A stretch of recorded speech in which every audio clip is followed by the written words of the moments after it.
Matapos po ang tagumpay kontra kay Jessie Vargas, handa na raw si pambansang kamao Manny Pacquiao kahit sino pa ang itapat sa kanya sa boxing ring. Isa nga ba sa lumulutang na pangalan ngayon ay sina Terence Crawford at Floyd Mayweather Jr. ang susunod na makakalaban ni Pacman. Balitang hatid ni Mav Gonzalez.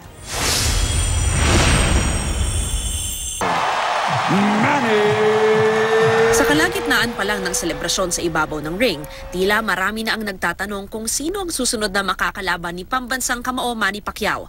Bagamat naon ang nagretiro matapos magwagi laban kay Timothy Bradley noong Abril, tagumpay ang comeback fight ng fighting senator laban kay Jessie Vargas. I don't know, whoever the people wants to fight me, I'm okay with that.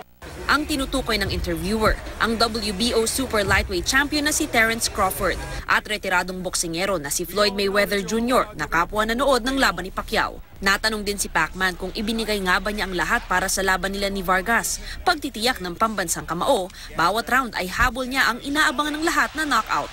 I'm trying every round. I'm trying to knock him down. I'm trying. That's why I'm always aggressive but not careless. Matapos ang laban, sumalang naman ang mga boksingero at coaches para sa post-fight press conference. Sa naturang press con, kapansin-pansin na wala ang pambansang kamao. Kinailangan kasing tahiin ang pumutok na kilay ni Manny matapos siyang ma-headbutt ni Vargas. Ayon naman kay Coach Freddie Roach, maganda ang ipinakita ni Pacquiao sa laban. Patunay lamang na hindi naging hadlang ang kanyang trabaho bilang senador sa bagsik ng pambansang kamao. We had a good training camp. I mean, the thing is, it was really busy with the Senate and all that, but he trained hard every day. Gaya ni Pacquiao, nagtamo rin ng cut si Vargas sa kanyang kanang kilay sa gitna ng round 8. Aniya, ibinigay niya ang lahat sa laban nila ng tinaguriang alamat ng boxing. He wasn't coming in comfortably. I was trying to catch him every chance that I got. But which made it a chess match. It made it very interesting, very intriguing. I was trying to connect as much as I could to give the fans a good fight, but I hope that they enjoyed it overall. Naniniwala rin si Vargas na maganda ang kanyang ipinakita sa laban.